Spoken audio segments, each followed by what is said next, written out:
evening, and welcome to True Crime. Today we embark on a journey with the mysterious Frankenstein family. We start the journey with sightings of a gruesome monster along the woods. The monster has terrorized various private residences and even a small village. The most surprising and closest encounter happened when the creature, now labeled the Decaying Man, was trying to drown a 7-year-old girl. Luckily, the girl's father heard the screams and ran to her aid. The father, who was known for bringing his rifle with him to the woods, was able to shoot at and wound the decaying man. The father chose to keep his and his daughter's identity anonymous, but was able to confirm that the wounded creature ran off into the woods. Experts now presume that the creature has been dead, since no one, animal or human, could survive a shotgun wound that close range. However, search team has gone out and a body has never been recovered.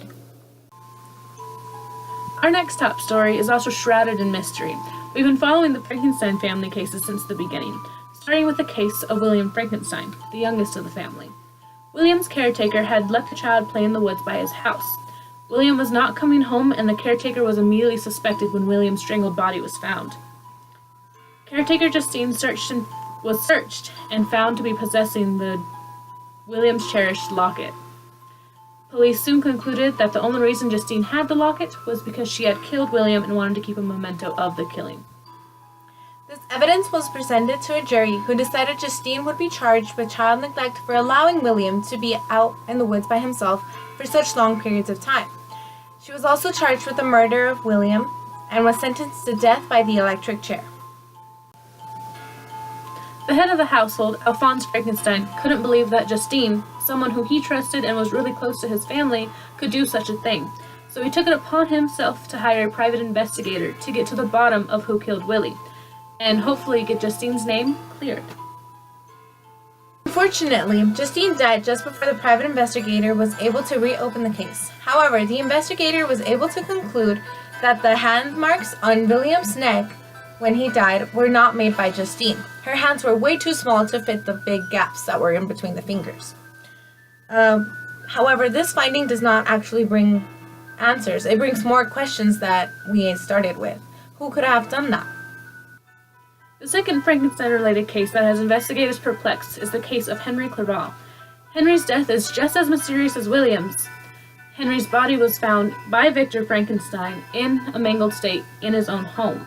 The main suspect was, of course, Victor Frankenstein, the older brother of William Frankenstein, who died earlier this year. And so Victor was put into custody because he was the main suspect. But due to lack of evidence against Victor, he was let go.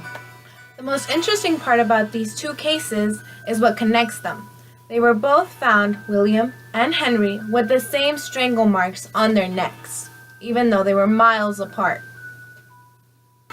Obviously, Victor Frankenstein is no stranger to death, with his mother having died at the age of 3, and then his brother died recently this year, and also his best friend's death a couple months ago. Anyone would have lost their mind, especially after having been the one discovering the body of his best friend. I would have lost my mind if I had found you dead, Kim. Me too, Raylan. Me too. I hope you're not dead and I'm not imagining. I hope not. That would be crazy. However, we have one last case revolving the Frankenstein family, and that is the death of Elizabeth Frankenstein, Victor's recently wed wife. Victor and Elizabeth had just gotten married a few hours before her death. Imagine that. A day that was supposed to be filled with joy and happiness and consummating the marriage. But none of this could have happened because Elizabeth's body was found mangled with huge hand marks on her neck, like she was strangled. She was strangled to death, just like William and Henry, all very close to Victor Frankenstein and Alphonse Frankenstein, Victor's father. Obviously, this is a very strange and unusual case, so to help us try to figure it out or get an idea of what happened, we got an expert opinion. A scientist by the name of McClellan. So you've been following the Victor Frankenstein case for a while now. What are your expert opinions on what could be happening to the Frankenstein family? Well, at first we thought that it was a demonic possession. But with the source, not with the sources, but like with the bodies that we found, with our resources, that doesn't seem possible because a possession doesn't change a human's body. Like it'll be put into the, like the demon will get into the like human's it'll body. change the inside. Yeah, but it's not going to change how big his hands were, and Victor's hands just can't fit that. Just doesn't work. And we thought it could be a ghost, but ghosts haven't been known to have such power as this one has. They haven't really killed someone by strangulation. It's been like, oh, they threw him down the stairs. Not, oh, I'm just going to strangle you. Like that just... It has the power to push people, but not the power to snap their necks, correct? Yes, not to block their airways, their veins. Just, they don't have the power to do that. Yeah. Do you think it could have been the decaying man? A lot of people are saying that it could be a thing.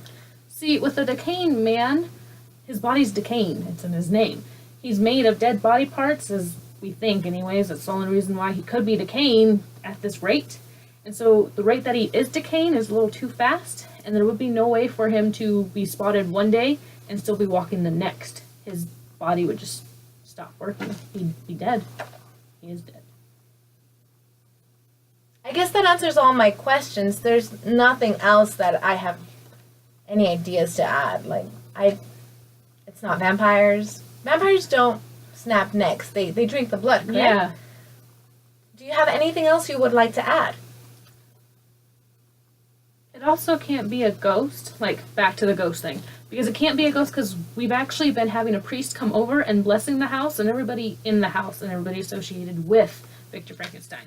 So there's no way that something of this caliber can be done by that because we've been taking preventive measures to stop it. So it wouldn't have happened after William. Make sense? That makes sense. I also heard that Elizabeth was a very, very Catholic woman who was also involved in the church and got blessed not every week, but every 3 days. Is that correct?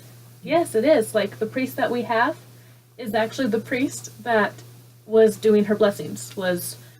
She would go to visit that priest, and so she trusted that priest. That's why we had brought him in the first place. Well, thank you so much for your time. Thank you. Thank you for being a guest on True Crime. Thank you.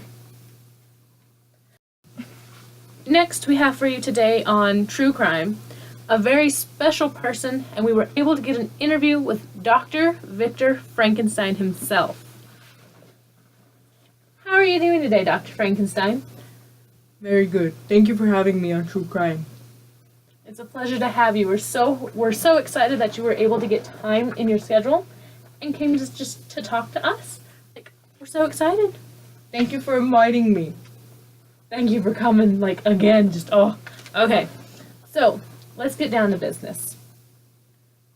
Are you and your father doing okay? Me and my father are doing fine. We've suffered a lot, but at least we still have each other. That's so sweet. It's so good that you have such a good support system behind you. That way, you both aren't dealing with this on your own. You're very supported, and that's just great. So, as a doctor, you should know what's going on, right? I know nothing other than what my private investigator tells me, which is they all died by strangulation. That's it? He hasn't told you anything else? There was nothing else that he could figure out? We have no suspected murderer. No suspected murderer. You heard that. No suspected murderer. So, it's been bothering me since we started this interview. What's the ED on your forehead stand for? Well, this? Yes.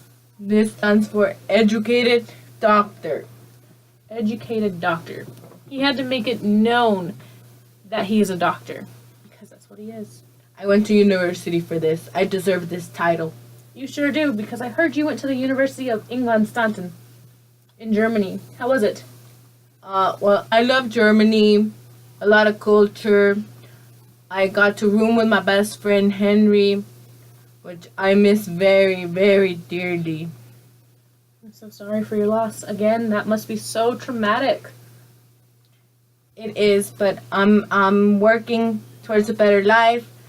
I'm gonna move in back with my father, and we're gonna work through this. They're gonna work through this. They're gonna be good. Set. They're good. So, what do you think's been happening? I'm trying to figure that out myself. That's why we hired the private investigator. We might get a second one. So, do you think that the deceased man could have done this? The deceased man, I don't know who that is. The decaying man. The man that's like dead. He's made of dead body parts. You don't know nothing of this? We've been talking about it the entire time. The whole town's in on it. I know nothing about this. He's not Where real. are you going? He's not real. You need I to have come to back. go. I have Wait, to we're go. not done. And that, folks, is it. Thank you for joining us today for our very first episode of True Crime. Where we covered the Frankenstein cases. And join us again next year when we have another creative project due. Hopefully not. Sponsored by McDonald's. Free advertisement, you.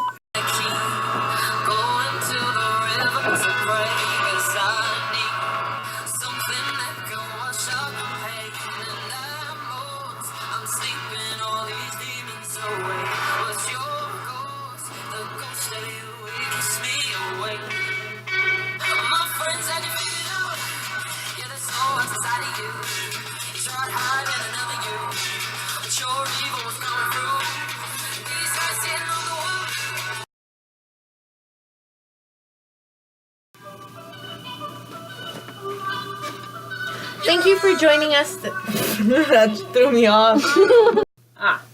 He had to make it known that he was an educated doctor. I went to university for this. University? Which one? Cambridge.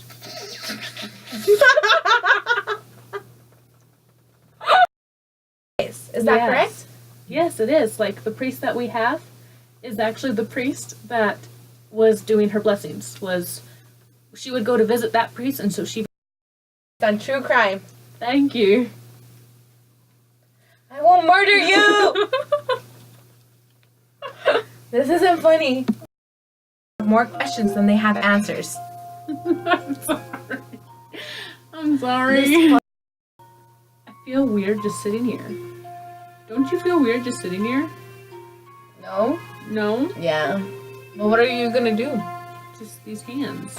Catch these hands. We're still recording. Good job, Kim.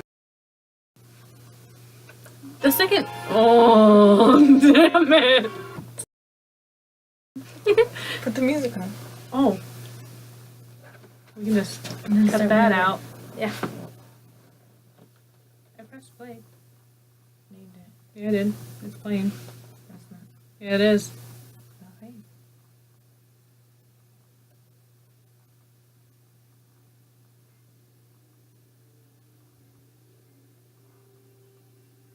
Yeah. Okay. So. Should we start over?